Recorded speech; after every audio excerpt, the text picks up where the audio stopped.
안녕하세요. JCN 닥터솔산 이규현입니다. 요즘 날이 부쩍 쌀쌀해졌죠. 가을이 깊어지면서 일교차도 점점 커지고 있는데요. 이런 날씨에 우리 몸의 혈관, 특히 다리 정맥에도 변화가 생기기 쉽다고 합니다. 다리가 붓거나 무겁고 핏줄이 도드라지는 증상은 하지정맥류의 신호일 수 있어서 더욱 주의를 기울여야 하는데요. 오늘 닥터솔루션에서는 소리 없이 다가오는 다리 질환, 하지정맥류라는 주제로 닥터정맥 의원 이동기 원장님과 함께 가을철 하지정맥류의 다양한 이야기를 자세하게 알아보겠습니다.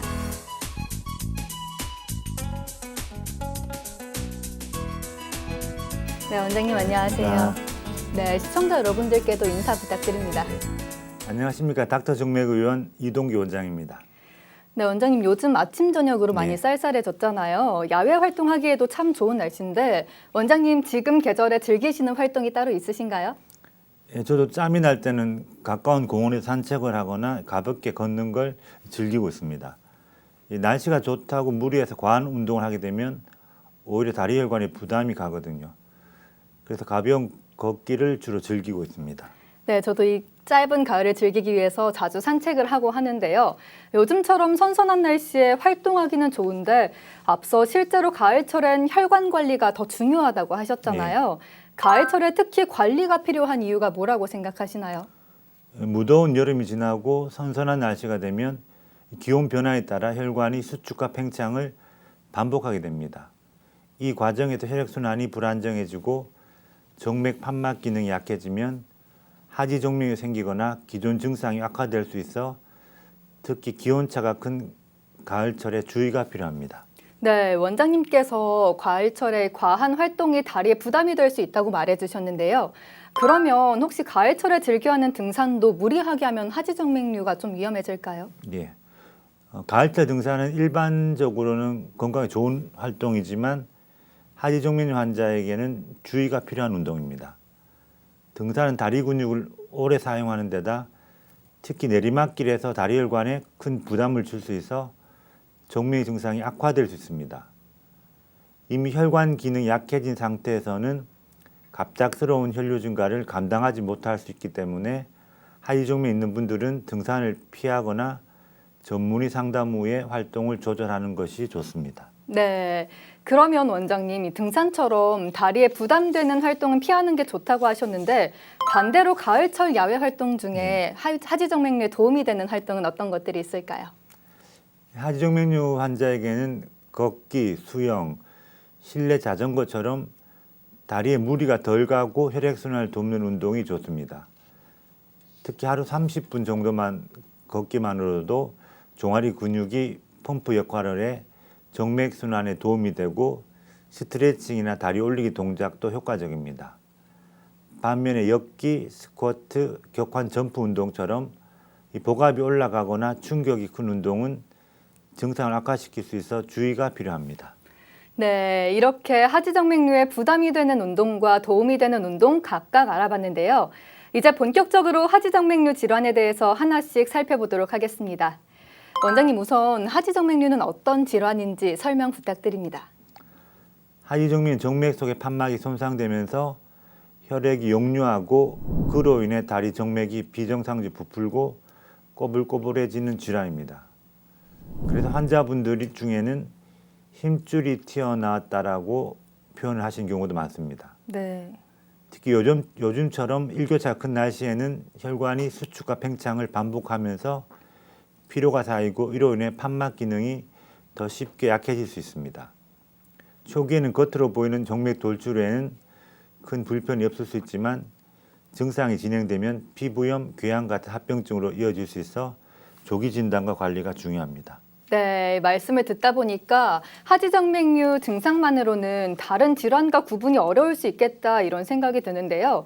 혹시 하지정맥류와 증상이 비슷해서 자주 헷갈리는 대표적인 증상이 있다면 어떤 것들이 있을까요? 하지정맥 증상만으로는 다른 질환과 구별이 어려워 자주 혼동하는 경우가 많은데요. 네. 그 중에서 먼저 정맥순환 부전을 들 수 있습니다. 정맥순환 부전은 다리에 불편한 증상은 있지만 겉으로 혈관이 도드라지지 않아 하지정맥류와 다른 점이 있습니다. 네. 또한 하지불안 증후군도 비슷한 증상을 보이는데요. 주로 잠들기 전에 다리에 불편감이 생기고 움직임의 증상이 완화되는 게 특징입니다. 이 마지막으로 족저 근막염은 발 뒤꿈치나 발바닥에 통증과 열감이 나타나며 오랜 시간 서 있을 때 증상이 심해지지만 이 통증의 위치와 양상이 다르기 때문에 감별이 필요합니다. 네.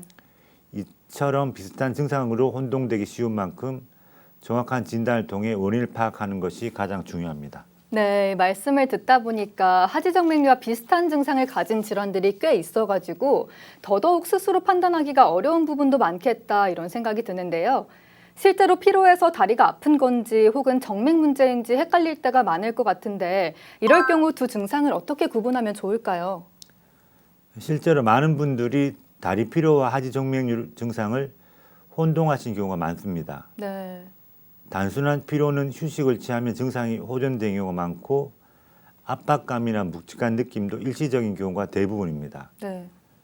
반면에 하지정맥류는 오랜 시간 서 있거나 활동한 뒤에 더 불편해지고 다리가 붓거나 무겁고 당기는 느낌, 또 핏줄이 튀어나오거나 피부 변색 같은 육안으로 보이는 변화가 동반되는 경우가 많습니다. 이런 차이점이 있지만 스스로 판단하기에 한계가 있기 때문에 증상이 반복되거나 오래 지속된다면 정확한 검사를 받아보는 게 중요합니다. 네, 이렇게 단순한 피로와 하지정맥류는 겉보기에는 비슷해 보여도 차이가 분명하다는 걸 알 수 있었습니다. 무엇보다 증상이 반복되거나 오래 간다면 검사를 받아보는 게 가장 중요하겠다는 생각이 들었습니다. 선생님, 제가 질문 하나 드려볼게요. 네. 방금 증상이 반복된다면 검사를 받는 게 중요하다고 하셨잖아요. 네. 실제로 다리가 자주 무겁고 붓는 느낌만 있어도 검사를 받아보는 게 좋은데 그 이유가 뭘까요?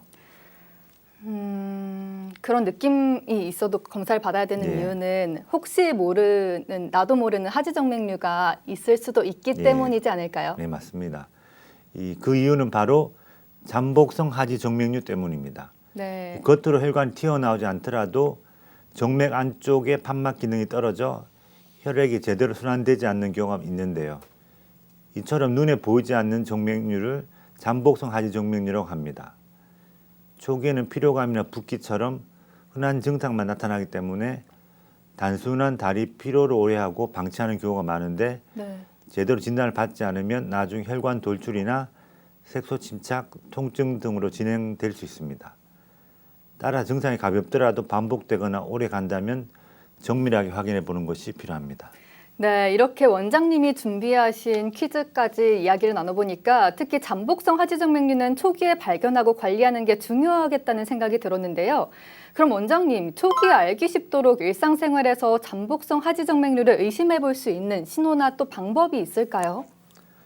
예, 잠복성 하지정맥류는 겉으로는 혈관 돌출이 없기 때문에 단순한 피로감이나 다리 무거움으로 생각하고 지나치는 경우가 많습니다. 네. 하지만 일상생활 중 다리가 자주 붓거나 오래 서 있으면 무겁고 당기는 느낌, 또는 저녁이 되면 유독 다리가 피곤하고 쥐가 자주 나는 증상이 반복된다면 정맥 기능에 문제가 있을 가능성을 의심해 볼 수 있습니다. 네. 특히 이런 증상이 한쪽 다리에만 나타나거나 휴식을 취해도 쉽게 나아지지 않는다면 잠복성 하지정맥류일 수 있으므로 정확한 검사를 받아보는 것이 좋습니다. 네, 알겠습니다. 선생님, 이렇게 하지정맥류에 관한 기본 정보를 알려드렸는데요. 네. 하지정맥류에 관한 OX 퀴즈를 하나 내보겠습니다. 네, 좋습니다. 이 하지정맥류는 체중과 관련이 많이 있을까요? 체중과 관련이요. 아무래도 하지정맥류는 하체 쪽이다 보니까 몸을 지탱해야 되잖아요. 예. 관련이 많을 것 같아서 정답은 O라고 하겠습니다. 예, 정답을 맞추죠. 정답은 O입니다. 이 하지정맥류는 체중과 밀접한 관련이 있습니다. 네. 특히 비만한 경우에 다리 혈관에 가해진 압력이 높아지면서 정맥 판막에 부담을 주고 혈액의 역류나 정체가 생기기 쉬워 하지정맥 발병 위험이 더 높아집니다. 네. 따라서 적정 체중 유지도 중요한 예방법 중에 하나입니다. 네, 저는 그냥 단순히 다리 문제라고 네. 생각을 했거든요. 체중까지도 영향을 준다는 건 생각도 못 했는데요. 작은 생활 습관 하나하나가 결국 우리 혈관 건강에 큰 영향을 줄 수 있다는 말씀, 정말 가볍게 넘기면 안 되겠다는 생각이 들었습니다. 네, 지금까지 하지정맥류가 어떤 질환인지 그리고 가을철에 특히 주의해야 하는 이유까지 알아봤는데요. 이쯤 되면 많은 분들이 그럼 도대체 왜 생기는 걸까 하고 궁금해하실 것 같은데 원장님, 하지정맥류는 어떤 원인으로 생기는 질환인지도 궁금합니다. 하지정맥류는 정맥 안의 판막 기능이 손상되면서 심장으로 올라갈 혈액이 다시 아래로 역류하는 것에서 시작되는 혈관 질환입니다. 네. 어떠한 원인이든 다리 정맥류 압력이 높아지면 하지정맥류 발생할 수 있는데요. 가족력, 비만, 운동 부족, 장시간 서 있거나 앉아 있는 생활, 그리고 흡연이나 꽉 끼는 옷, 잘못된 자세나 직업적 특성도 모두 위험 요인으로 알려져 있습니다. 네, 그럼 이렇게 다양한 원인에 따라서 하지정맥류도 여러 가지 형태로 나타날 수 있을 것 같은데요. 하지정맥류는 종류가 좀 어떻게 나눠지나요? 네, 하지정맥 크기와 형태에 따라 모세혈관 확장증, 망상정맥류, 가지정맥류로 나눌 수 있습니다. 네. 먼저 모세혈관 확장증은 지름 1mm 이하의 가느다란 실핏줄이 피부에 보이는 상태로 눈에 띄게 실핏줄이 보인다면 의심해 볼 수 있습니다. 망상정맥류 지름 1~2mm 정도의 푸른색 정맥이 구불구불하게 확장돼 보이는 형태입니다. 그리고 가지정맥류는 지름 3mm 이상으로 커지며 눈에 띄게 울퉁불퉁한 정맥이 돌출된 상태를 말합니다. 네, 원장님 말씀 덕분에 크기와 형태에 따라서 하지정맥류의 종류가 나뉜다는 건 이제 알게 됐는데요. 그럼 이렇게 하지정맥류가 진행되기 전에 알아차릴 수 있는 초기 증상에는 어떤 것들이 있는지도 궁금합니다. 하지정맥류는 다리 정맥 혈액순환이 제대로 이루어지지 않아서 생기는 질환이기 때문에 네. 혈액이 다리 쪽으로 몰리거나 정체되는 상황에서 더 심해지는 경향이 있습니다. 그래서 오후나 저녁 시간대에 증상이 더 심하게 느껴지는 경우가 많습니다. 초기에는 육안으로 큰 변화는 없지만 다음과 같은 초기 증상들이 나타날 수 있습니다. 네. 첫 번째는 다리 피부 아래로 혈관이 선명하게 비쳐 보이거나 실핏줄이 보이기 시작합니다. 이 두 번째, 종아리 근육에 쥐가 자주 나거나 근육의 당김 증상이 자주 발생합니다. 이 세 번째로는 다리가 전체적으로 붓고 묵직한 느낌이 들고, 이 네 번째로는 하루가 지날수록 피로감이 쌓이고 오후에 증상이 더 심해집니다. 네. 이 다섯 번째는 아침에는 한결 괜찮아지지만 하루가 지나도 증상이 반복되며 이러한 증상이 계속된다면 하지정맥 초기 단계일 수 있기 때문에 검진을 받아보는 것이 좋습니다. 네, 알겠습니다. 말씀하신 증상들을 들어보면 처음에는 그냥 피곤해서 그런가 보다 하고 넘기기 쉬울 것 같은데요. 특히 많은 분들이 이 정도면 집에서 다리 마사지만 해도 괜찮아지겠지 이렇게 생각하시기도 할 것 같거든요. 정말 그렇게 해도 괜찮을까요? 예, 다리가 붓거나 피곤할 때 이 괄사나 마사지로 풀어보는 분들이 많은데요.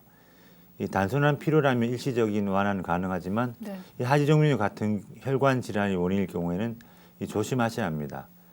특히 정확한 진단 없이 강한 압력이나 자극을 주거나 뜨거운 찜질, 고온에 자주 노출되면 오히려 정맥이 더 확장돼 증상이 악화될 수 있습니다.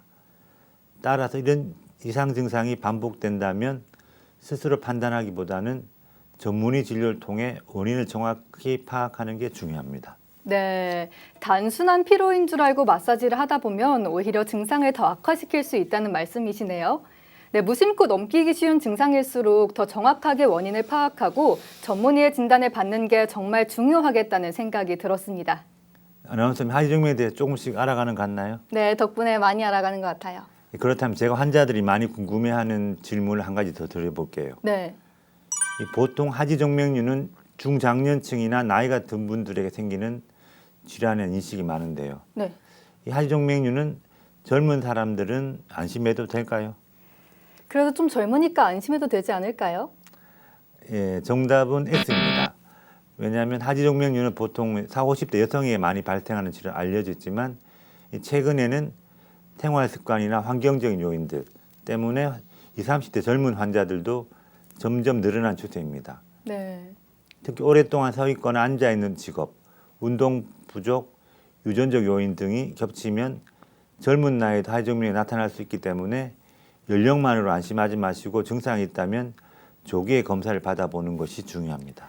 네, 하지정맥류가 보통 40, 50대에게 많이 발생하는 질환이라고 하지만 요즘은 젊은 분들에게도 하지정맥류가 많이 나타난다는 점 꼭 염두에 두셔야겠습니다.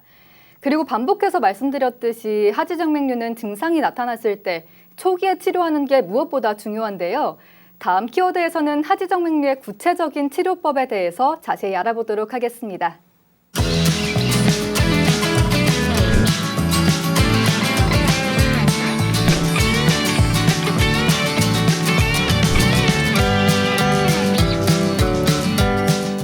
여러분은 지금 닥터술산과 함께하고 계십니다.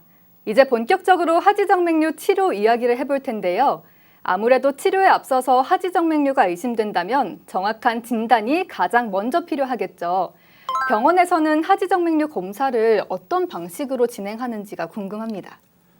하지정맥류는 다리를 30분 정도 가만히 세운 자세에서 정맥이 튀어나온지 육안으로도 확인하는 자가 진단도 가능하지만 정확한 진단을 위해서는 도플러 초음파 검사를 진행하게 됩니다. 네.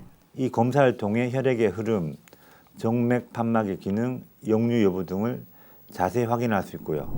경우에 따라서는 정맥 조영술을 통해 더 정밀하게 진단하거나 치료 계획을 세우는 데 도움을 주기도 합니다. 네, 그러면요, 원장님. 앞서 설명해 주신 검사를 통해서 하지정맥류인지 아닌지를 어떻게 판단하게 되는 건가요? 하지정맥류는 혈관에서 혈액이 역류하는 시간이 기준이 되는데요. 검사 결과에서 깊은 정맥은 1초 이상, 얕은 정맥은 0.5초 이상, 깊은 정맥과 얕은 정맥을 연결하는 관통 정맥은 0.35초 이상 역류가 지속되면 하지정맥류로 진단하게 됩니다. 네, 말씀을 듣다 보니까 하지정맥류라고 해도 증상이나 상태가 조금씩 다를 것 같다는 생각이 들었는데 병의 진행 정도에 따라서 단계가 따로 정해져 있는 걸까요? 네, 그렇습니다. 정맥 질환은 가장 널리 사용하는 CEAP 분류법으로 1기에서 6기까지 총 6단계로 구분하여 볼 수 있습니다. 네. 1기는 모세혈관 확장증 망상정맥류로 지름 1, 2mm 정도의 모세혈관, 2, 3mm 정도의 망상정맥류가 보이기 시작합니다. 2기는 3mm 이상의 혈관이 보이거나 만져진 상태 또는 복제정맥에서 역류가 확인되는 경우입니다. 네. 3기는 부종이 동반된 경우로 누르면 함몰되는 특징이 있어 일반적으로 발목 부위에 나타나지만 하지나 발로 확대됩니다. 4기는 피부 변화, 색소 침착, 습진, 피부 지방 경화증으로 색소 침착, 정맥성 습진, 지방 피부 경화증, 백석 위축 등 피부 변화가 많이 나타납니다. 네. 5기는 피부 변화와 함께 피부 궤양이 동반된 경우로 치유성 피부 궤양이 아주 심하게 나타납니다. 6기는 가장 심한 형태로 진행성 피부 궤양으로 피부 변화와 함께 심한 진행성 피부 궤양이 나타납니다. 네, 6기까지 진행됐다면 꽤 심각한 상태일 것 같은데요. 그 정도 단계라면 더는 미루지 말고 적극적인 치료가 필요할 것 같습니다. 요즘은 하지정맥류도 치료 방법이 다양해졌다고 들었는데요. 어떤 치료법들이 있을까요? 네, 하지정맥류 치료는 크게 보존적 치료와 시술 또는 수술을 통한 근본적 치료로 나눌 수 있습니다. 네. 하지만 모든 환자가 수술이 필요한 건 아닙니다. 상태에 따라 치료 방법이 달라지는데요. 예를 들어 통증이 심하거나 피부 염증이나 궤양 같은 합병증이 생긴 경우 또는 혈관이 많이 튀어나와 외상에 쉽게 노출되거나 미용적으로 불편 느낄 경우에는 비수술적 시술이나 수술적 치료를 고려하게 됩니다. 네. 반대로 증상이 가벼운 경우엔 의료용 압박 스타킹의 착용, 정맥순환 개선제 복용, 생활습관 개선만으로도 충분히 관리가 가능합니다. 네, 이렇게 가벼운 증상은 생활습관 개선만으로도 충분히 관리가 가능하다니까 꼭 참고하겠습니다. 그런데 보존적 치료만으로는 충분한 효과를 보지 못하는 경우도 있을 텐데요. 그럴 땐 다음 단계의 치료도 고민해 봐야겠죠. 비교적 증상이 심하지 않을 때 시행하는 비수술적 치료는 어떤 방식으로 진행되는지가 궁금합니다. 비수술적 치료는 혈관 경호요법과 초음파 등을 이용해서 치료를 하게 됩니다. 혈관 경호요법은 정맥류 원인이 되는 혈관에 직접 경화제 주사를 직접 주입해서 해당 혈관을 단단하게 굳혀 섬유화시키는 시술입니다. 이 방법은 지름 1mm 이하의 모세혈관 확장증 또는 1에서 3mm 크기의 망상 정맥류 중에 역류가 없는 경우에 주로 적용됩니다. 시술 후에는 경화된 혈관에 염증 반응이 일어나면서 내막이 서로 달라붙고 의료용 압박 스타킹을 가해 결국 정맥이 섬유 조직처럼 굳어져서 사라지게 되는 원리입니다. 네, 이렇게 앞서 생활습관 개선과 비수술적 치료법까지 알아봤습니다. 하지만 경우에 따라서는 비수술적 방법으로는 한계가 있을 수 있겠죠. 결국 근본적인 원인을 해결하려면 수술적 치료가 꼭 필요할 때도 있을 텐데요. 원장님, 그럼 수술적 치료는 어떤 경우에 좀 고려하게 될까요? 예, 정맥이 많이 부풀어 있거나 피부 궤양, 염증 같은 합병증이 발생한 경우 또는 혈관이 심하게 꼬여 있어서 시술만으로 치료가 어려울 경우에는 수술적인 치료를 고려하게 됩니다. 네. 대표적인 수술 방법 중에 하나가 바로 정맥 발거술, 즉 병든 정맥을 직접 제거하는 수술인데요. 주로 심한 역류가 있는 큰 혈관에 시행됩니다. 최근에는 기존의 절개 수술보다 덜 침투적인 방법들이 많이 도입돼서 환자의 상태에 따라 고주파 레이저 시술과 병행하거나 대체하는 경우도 많습니다. 네, 아무래도 수술은 흉터도 남고 심적인 부담감도 있어서 많은 분들이 꺼려하실 것 같은데요. 요즘에는 기존의 수술보다도 흉터도 덜 남고 시간도 덜 걸리는 시술들이 많이 시행되고 있다고 들었거든요. 특히 고주파나 레이저를 이용한 치료법들이 주변에서 많이 들려오는데요. 고주파나 레이저는 어떤 효과가 있는지 또 어떻게 진행되는지도 설명 부탁드릴게요. 최근에는 하지정맥 치료에서도 고주파나 레이저를 이용한 비수술적 시술이 많이 시행되고 있습니다. 네. 두 시술 모두 문제가 되는 정맥 안에 가느다란 카테터를 삽입한 뒤에 열 에너지를 가해 정맥을 안쪽에서 태우고 결국 혈관을 폐쇄시키는 방식입니다. 레이저 시술은 고출력 레이저 광선을 정맥 내부에 직접 조사해 혈관을 응고시켜 막는 방식입니다. 고주파 시술은 말 그대로 고주파 열 에너지를 사용해서 정맥 내벽을 서서히 가열하며 수축시키는 방식입니다. 두 시술 모두 절개가 거의 없고 시술 시간이 짧으며 통증 회복이 빠른 편이어서 부담이 적고 일상 복귀도 빠르다는 장점이 있습니다. 네, 요즘은 이렇게 부담도 적고 회복도 빠른 시술들이 다양하게 있다는 게 정말 반갑네요. 무엇보다 본인의 증상에 맞는 치료법을 정확하게 진단받고 선택하는 게 중요하다는 생각이 듭니다. 네, 오늘 원장님 말씀 들으면서 하지정맥류에 대해서 정말 많이 배우는 것 같은데요. 들어보니까 조금만 생활 속에서 신경 써도 충분히 예방할 수 있는 질환이라는 생각이 드는데요.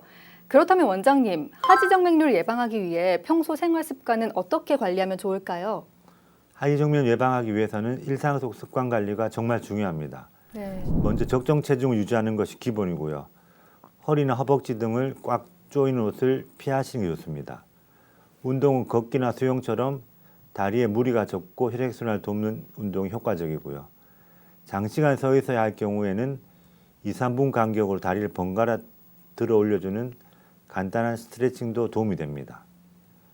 또 다리를 자주 구부리거나 돌리는 동작 역시 정맥혈의 흐름을 도와주기 때문에 틈틈이 실천해 주시면 좋고요. 너무 뜨거운 환경에 몸을 오래 노출하는 걸 피하시는 게 좋겠습니다. 네. 특히 가족력이나 임신 등의 정맥류 발생 위험이 높은 분들은 고탄력 의료용 압박 스타킹을 미리 착용해 주는 것도 예방에 도움이 됩니다. 마지막으로 식습관도 중요한데요. 네. 짠 음식을 줄이고 섬유소가 풍부한 곡물, 채소, 과일 위주의 식사로 변비를 예방하는 것이 역시 복압 상승을 막아 정맥류 예방에 도움이 됩니다. 네, 오늘 하지정맥류에 대해서 많은 이야기 나눠주셨어요. 마지막으로 시청자 여러분들이 꼭 기억하시면 좋을 것 같은 이야기로 마무리해 주시면 감사하겠습니다. 요즘처럼 일교차가 크고 활동량이 늘어난 시기에는 평소보다 다리 피로와 혈관 변화에 더 주의가 필요합니다. 하지정맥 초기에 잘 관리하면 충분한 예방도 가능하고 치료도 어렵지 않은 질환입니다. 하지만 방치하게 되면 생활의 불편은 물론 합병증으로까지 이어질 수 있기 때문에 조금이라도 이상이 느껴진다면 병원을 찾아 정확한 진단을 받아보시는 게 중요합니다. 무심코 지나치던 다리의 불편감, 이번 가을에 꼭 한번 돌아보시길 바랍니다. 네, 오늘 가을철 하지정맥류에 대해서 자세하게 알아봤는데요. 선선한 바람이 기분 좋은 계절이지만 우리 다리 혈관은 조용히 신호를 보내고 있을 수도 있다는 점 꼭 기억하셨으면 좋겠습니다. 이번 가을에는 내 다리 건강에도 조금 더 관심을 가져보시길 바라겠습니다. 오늘 도움 말씀해주신 닥터정맥의원 이동규 원장님, 좋은 정보 감사합니다. 하지정맥류는 한 번 생기면 점점 진행되는 질환인 만큼 조기에 살펴보는 게 무엇보다 중요합니다. 틈틈이 다리를 움직여서 종아리 근육의 수축과 이완도 도와주고 또 다리를 아래에서 위로 가볍게 쓸어 올리면서 혈액순환에도 신경 쓰시면 좋을 것 같습니다. 오늘부터라도 작은 실천 하나씩 꼭 시작해 보시길 바라면서 JCN 닥터스울산 여기서 이만 인사드리겠습니다. 오늘도 시청해 주셔서 고맙습니다.